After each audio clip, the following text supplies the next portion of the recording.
Hello everyone, मैं प्रिया Jain tiny टूटॉल team की ओर से आज हम लोग एक वीडियो बना रहे हैं for mothers, specially for mothers, कि उनको क्या क्या सामान मार्केट्स में अवेलेबल है जो उनको during the pregnancy and after delivery, post delivery use हो सकती है, जो उनके लिए यूजफुल प्रोडक्ट्स है। तो ज्यादा समय नहीं लूंगी। फर्स्टली लाइक जैसे न्यू मॉम्स जो रहती है, बेली बढ़ने की वजह से सारी क्लोथिंग्स अनफिट हो जाती हैं, तो मैटरनिटी वेयर क्लोथिंग्स आती है मार्केट में काफी सारी। जैसे इस तरीके से आप देखेंगे तो ये कुर्ती है, मैटरनिटी कुर्ती है, तो ये कंफर्टेबल रहती है, पीछे से बेल्ट रहता है टाई अप करने के लिए। सेकेंडली में फीडिंग जिप रहती है, उस फीडिंग जिप होने की वजह से आप उसको पोस्ट डिलीवरी भी यूज कर सकते हो फॉर फीडिंग पर्पस। इसमें इस तरीके से कुर्तीज आती हैं। फिर आपका ये वन पीस आते हैं, ये पूरा लॉन्ग गाउन है, क्योंकि नॉर्मली मैं खुद समझ सकती हूँ प्रेग्नेंट वुमेन को बहुत प्रॉब्लम आता है बॉटम वेयर पहनने में कभी कभी, तो ये वन पीस होता है तो उनके लिए कंफर्टेबल रहता है, बहुत लूज फिट टाइप का रहता है, ऊपर से अच्छा फिट रहता है, लुक बहुत अच्छा आता है। फिर ये फीडिंग टॉप है, इसमें टॉप है, इसमें फीडिंग जिप रहती है, इसमें काफी कंफर्टेबल है ये भी सब। फिर उसके बाद आप देख सकते हैं नाइट वेयर के पर्पज से नाइट सूट्स आते हैं, all are with feeding zip. फिर आप ये मैटरनिटी जेगिंग्स है, ये पैंट पैटर्न में स्ट्रेचेबल फैब्रिक है, बेली को सपोर्ट करता है और साइज एडजस्टिंग रहता है, बेली की तरफ बटन्स वगैरह रहते हैं, जिससे थोड़ा सा बड़ा या छोटा आप एडजस्ट कर सकते हो अपनी कंफर्ट, अपनी ईज के हिसाब से। मैटरनिटी वेयर इसलिए मुझे लगता है बहुत नेसेसरी किसी भी मॉम के लिए।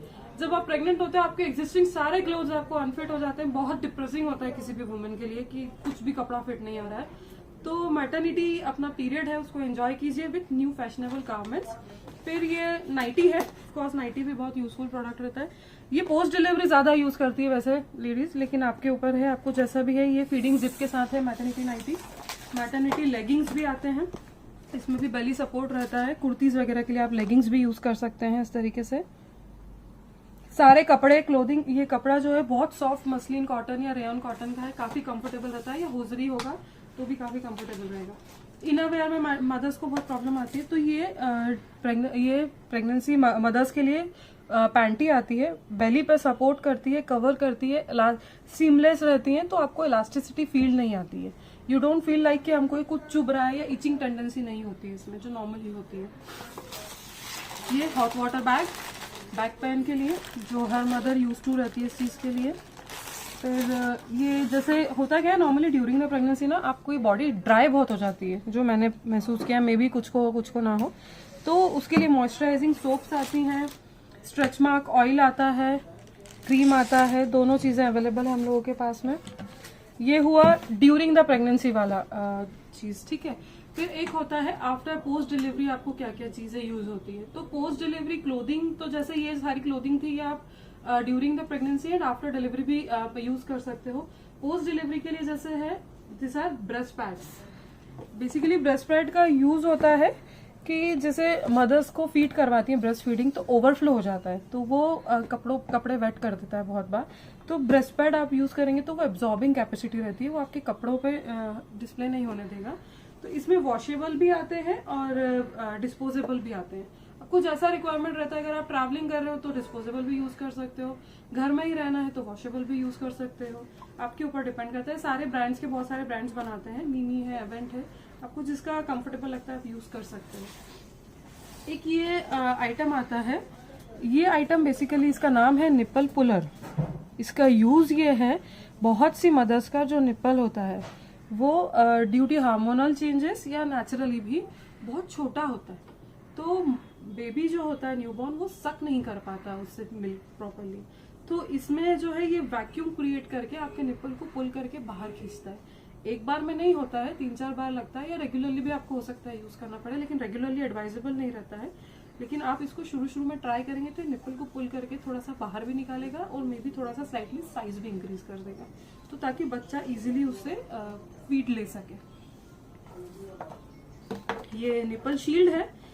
निपल शील्ड आता है, बेसिकली मदर के जो निपल्स है उसमें कुछ बेबी का क्या होता है, काटते हैं, टीथिंग जो रहता है, टीथिंग तो नहीं बोलूंगी, एक्चुअली काटने का हैबिट आता है, तो उसको प्रोटेक्ट करने के लिए निप्पल शील्ड्स होता है फॉर मदर, या ताकि निप्पल में क्रैक ना आए या फिर उसकी स्किन थोड़ी सी गल ना जाए, इसलिए निप्पल शील्ड को यूज किया जाता है। निपल शील्ड ये एकदम पतला सिलिकॉन का होता है, स्टेरिलाइजेबल रहता है, आप इसको यूज कर सकते हो। इसमें साइजेस भी आते हैं, मीडियम, लार्ज या इससे बड़ा भी। कुछ कुछ ब्रांड्स में साइजेस बनाते हो, तो ये साइजेस में भी आता है, निपल शील्ड भी आता है। एक मेरा पर्सनल ऑब्जर्वेशन है, ब्रांड नहीं बोलेगा, मेरे को निपल शील्ड का एक यूटिलिटी प्रोडक्ट इसलिए भी लगता है कि हम लोग क्या करते हैं ना, जैसे हम लोग बच्चे को रेगुलरली बार बार फीड करवाते हैं। आप हर बार वाइप से क्लीन करते हो, आप कितने भी अच्छे से क्लीन करो, बहुत प्रॉपरली क्लीन नहीं हो पाता है। लेकिन आप निपल शील्ड अगर लगाते हो, निपल शील्ड स्टेरिलाइज किया हुआ रहता है, तो बच्चे को इन्फेक्टेड होने का रिस्क नहीं रहता। जैसे एक स्वेटिंग भी होती है, मदर को कुछ ना कुछ रहता है, कुछ समय का रह जाता है ऐसे, तो वो बच्चे को गंदगी नहीं जाती है। वो प्रोटेक्शन के तौर पे भी मुझे प्रोडक्ट बहुत अच्छा लगता है। मदर्स को आई बिलीव यूज करना चाहिए। फिर ये ब्रेस्ट पंप है। ब्रेस्ट पंप बेसिकली यूज इसलिए होता है कि जब या तो बच्चा हॉस्पिटल में एडमिट है, या मदर या बच्चा अलग अलग है किसी वजह से, या फिर आपका जैसे बच्चा फीड नहीं ले पा रहा है, मदर के ब्रेस्ट से सक नहीं कर पा रहा, तो आप बॉटल फीड, उसको ब्रेस्ट मिल्क को बॉटल फीड करवाने के लिए ब्रेस्ट पंप का यूज होता है। और आजकल लेटेस्ट मॉडर्न जमाने में ये भी कॉन्सेप्ट है कि मदर रात भर कितना जग के पिलाएगी, तो आप ब्रेस्ट मिल्क को निकाल कर स्टोर करके लेटर ऑन उसको बच्चे को फीड करवा देते हो। तो उसके लिए ब्रेस्ट पंप होता है। ये मैनुअल है, आपको हाथ से प्रेस करके पंप करना है, जैसे आप चाहोगे वो सक करके पंप करेगा। फिर ये है एक मेडेला का, दिस इज मिनी इलेक्ट्रिक। इसमें यहाँ पर मशीन है जो बैटरी ऑपरेटेड होती है। आप उसमें स्पीड वगैरह सब एडजस्ट कर ये ब्रेस्ट मिल्क पंप करके बॉटल में स्टोर करता है। फिर एक आता है कम्प्लीटली इलेक्ट्रिक, ये जैसे एवेंट का है ये वाला, और भी ब्रांड्स आते हैं। तो ये मशीन इसका नीचे रहता है, ये बैटरी ऑपरेटेड भी होता है, चार्जर से भी काम करता है। इसमें आप मसाजर का भी ये काम करता है, ताकि वो धीरे धीरे मसाज कर मिल्क पंप करता है। स्पीड भी एडजस्ट की जा सकती है इसमें। तो ये इसलिए प्रोडक्ट होता है, ये काफी यूटिलिटी प्रोडक्ट होता है, आजकल की मदर्स के लिए बहुत अच्छी चीज है। एक आता है ये ब्रेस्ट मिल्क स्टोरेज बैग्स है। ये ब्रेस्ट मिल्क के स्टोरेज बैग्स हैं। बेसिकली जब आप मदर और बच्चा अलग अलग रहते हैं किसी भी रीजन से, तो मदर का जो ब्रेस्ट मिल्क है उसको कैरी करने के लिए, ट्रैवल करने के लिए स्टोरेज बैग्स रहते हैं। ये ऑलरेडी स्टेरिलाइज्ड रहते हैं, वन टाइम यूसेज वाले भी आते हैं इसमें, और बॉटल्स भी आती है स्टोरेज बैग के लिए। तो ये वन टाइम यूसेज वाला बैग है, इसमें मेजरमेंट के लिए भी रहता है सब कुछ। इसको आप लेकर ट्रैवल कर सकते हो, ताकि मदर मिल्क आपका यहाँ से वहाँ ट्रैवल कर सको।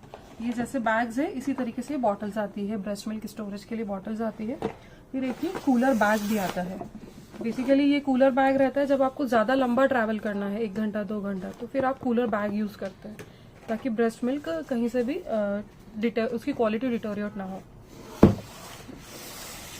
फीडिंग पिलो, ये वाला सी शेप फीडिंग पिलो रहता है। इस तरीके से यूज करके आप अपने ऊपर आप मदर फीड करवा सकती है। एक इस शेप का आता है फीडिंग पिलो, इसके ऊपर बच्चे को रखकर आप आराम से, जो ये वेस्ट में एडजस्ट हो जाता है ये पीछे से, तो इसमें आप रखकर फीडिंग करवा सकते हो बच्चे को, क्योंकि बच्चा बहुत छोटा होता है, मदर को दिक्कत आती है, बैक में पेन हो जाता है, तो इसलिए हाइट एडजस्टमेंट के लिए फीडिंग पिलो काफ़ी अच्छा यूटिलिटी प्रोडक्ट है। ये बेसिकली सी सेक्शन पैंटी है। ये सीमलेस पैंटी है। सेकेंडली इसमें जहाँ स्टिचेस होते हैं मदर को, वहाँ पर इसमें एक अलग सा कपड़ा अटैच किया हुआ है, जो कि मदर को इचिंग टेंडेंसी नहीं होने देता है, और वो स्टिचेस वाली जगह पे ज़्यादा इफेक्ट नहीं होता है। ये न्यू मॉम काफ़ी रेप्यूटेड ब्रांड है, फॉर न्यू मदर्स के लिए ये बनाता है bras and panties and all. तो ये मुझे प्रोडक्ट इसके काफ़ी अच्छा लगता है। ये सीमलेस पैंटी काफ़ी कंफर्टेबल रहता है ये। सेकेंडली डिलीवरी के लिए जब आप हॉस्पिटल वगैरह भी जाते हो, तो इस तरीके से ये मैटर्निटी सैनिटरी पैड आते हैं, जो हैवी फ्लो एब्जॉर्बिंग कैपेसिटी होती है इसमें, ये ज़्यादा फ्लो भी एब्जॉर्ब कर सकता है। सेकेंडली ये डिस्पोजेबल पैंटीज़ है, या पैड फिक्सेटर बोल सकते हो। तो ये आप यूज़ एंड थ्रो पैंटीज़ है, जब आप हॉस्पिटल जाते हो, हॉस्पिटल से तुरंत घर आते हो, तो यूज़ एंड थ्रो करना मदर्स के लिए ईजी टू यूज़ होता है। ये पीरियड पैंटी है। पीरियड पैंटी बेसिकली जब एकदम से फ्लो हो जाता है, तो उसको थोड़ा सा एब्जॉर्बिंग कैपेसिटी रहती है, कुछ समय तक ये एब्जॉर्ब करने की कैपेसिटी रखता है। ये आफ्टर डिलीवरी ही यूज़ हो सकती है। ये फीडिंग ब्रा है। ऐसे बहुत सारे ब्रांड्स की फीडिंग ब्रा आती है अलग अलग। तो ये फीडिंग ब्रा रहने से मदर इजीली फीड करवा सकती है, ऊपर से हुक रहता है खोलने के लिए। देन ये नर्सिंग रैप है। जब आप बेबी को फीड करवाते हो, तो वो ढकने के लिए जो होता है, इस तरीके से नर्सिंग रैप बने हुए आते हैं। तो ये इजी टू यूज होता है, ब्रीदेबल फैब्रिक रहता है, बेबी इजीली ब्रीथ कर सकता है इसमें। ये कोर्सेट बेल्ट है। कोर्सेट बेल्ट बेसिकली मदर को बैक सपोर्ट के लिए भी यूज रहता है, और सेकेंडली जो बेली फैल जाता है ना, तो उसको वापस से टाइटन अप करने में यूज आता है ये। तो ये कोर्सेट बेल्ट डॉक्टर्स भी रेकमेंड करते हैं इसको। देन ये मदर बैग है। मदर बैग ट्रैवलिंग के लिए इसमें दोनों पर्पस के बहुत सारे शेप्स आते हैं, साइजेस आते हैं, जैसा मदर को अपना कंफर्टेबली ईज के अकॉर्डिंग मदर ले सकती है। इनमें कुछ ब्रांड्स के आते हैं वो अंदर से वो इंसुलेटेड रहते हैं, तो वो थोड़ा सा बॉटल या आपको पाउडर मिल्क वगैरह के लिए अगर वार्म रखना है तो वो उसके लिए भी काम आता है।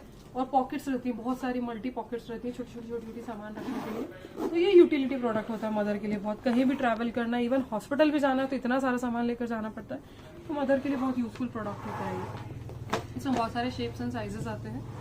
और बाकी बस अभी तो इतना ही बताना चाहूँगी। कुछ अगर चीज़ भूल गई हो तो ज़रूर मुझे बताइएगा। बाकी थैंक यू वेरी मच।